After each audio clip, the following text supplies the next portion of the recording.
பாரதிதாசன் சென்னை பச்சையப்பன் கல்லூரியில பேசுறாரு. பலர் பாரதியார் மிகவும் அவஸ்தைப்பட்டார் என்றெல்லாம் கூறுகிறார்கள், வருத்தப்படுகிறார்கள். பெரிய பிரச்சாரம் வேறு நடக்கிறது. நான் சொல்கிறேன், பாரதியார் கொஞ்சம் கூட கஷ்டப்படவில்லை. அவர் புதுவையில் 13 வருடங்கள் இருந்தார். அவரோடு நானும் கூடவே இருந்தேன். தெரியாதவர்கள் கூறும் சங்கதிதான் அது. அவர் கஷ்டப்படவில்லை. அவர் சுருட்டு பிடிக்கும் பழக்கம் உடையவர். பாண்டிச்சேரியில் சுருட்டிய சுருட்டு இங்கு போல விற்க மாட்டார்கள். புகையில வாங்கி அதை சுருட்டாக சுருட்டி தான் பிடிக்க வேண்டும். இப்படி சுருட்டு பிடிக்க பாரதியாருக்கு தெரியாது. அந்த சுருட்டை பிடிக்கணும்ன்றதுக்காக அவருக்கு முன்னாடி ஒருத்தர் அதை தினமும் சுருட்டி கொடுப்பாரு புகையில.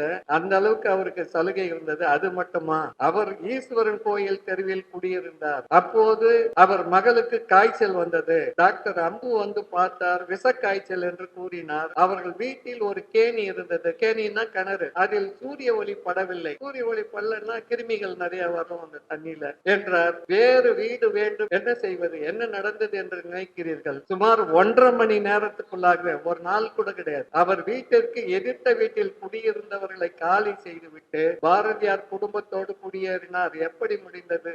அது யார் வீடு தெரியுமா? அது பெத்தாஜி செட்டியார் வீடு. அவருக்கு பாரதியார் அளித்த பெயர் விளக்கெண்ணெய் செட்டியார். அவர் அந்த அளவுக்கு கிண்டல் பண்ணுவார் பாரதியார். அவருடைய வீடு. அந்த வீட்டுல யார் குடியிருந்தாங்க தெரியுமா? சிஐடி. பாரதியார ஃபாலோ பண்றதுக்காக சிஐடி எதிர் வீட்லயே கொட்டணும். அந்த சிஐடியை காலி பண்ணிட்டு பாரதியார அந்த வீட்டுல நாங்க குடி வச்சோம். யார்? நானும் என் போன்ற தோழர்களும். எப்படி எங்களுக்கு இந்த எண்ணம் எல்லாம்? பாரதி வருத்தப்படக்கூடாது, அவர் மகளுக்கு காய்ச்சல் நீங்க வேண்டும், கேணி நல்ல வீடு மாற வேண்டும். உடனே சென்றோம், காலி செய்ய சொன்னோம். பயந்தே காலி செய்தனர். இவங்க ஒரு காலி கலாட்டா பண்ற ஆளுங்க. அதனால சிஐடி பயந்து காலி பண்ணி போயிட்டான். இப்படியும் இருக்குமா, நடக்குமா என்று திகைக்கலாம். நம்ப வேண்டிய செய்தி. ஏன் நான் சொல்லுகிறேன் என்பதால், அவர் சாப்பாட்டிற்கே குடும்ப சௌகரியத்துக்கோ ஒன்றும் குறைவில்லை, கஷ்டமும் இல்லை. கஷ்டப்பட்டார் என்று சொல்லுவது வெறும் பொய். பின் எப்படி இந்த வதந்தி பாரதி கஷ்டப்பட்டார் என்று பரவிற்று என்று சொல்லுகிறேன், கேளுங்கள். வைரத்தோடு இல்லை, அதுதான் கஷ்டம். பாண்டியிலே அப்போது இருந்த சீனிவாச ஐயங்கார் வீட்டு பெண்கள் எல்லாம், இந்த மண்டையன் சீனிவாச ஐயங்கார் பத்திரிகை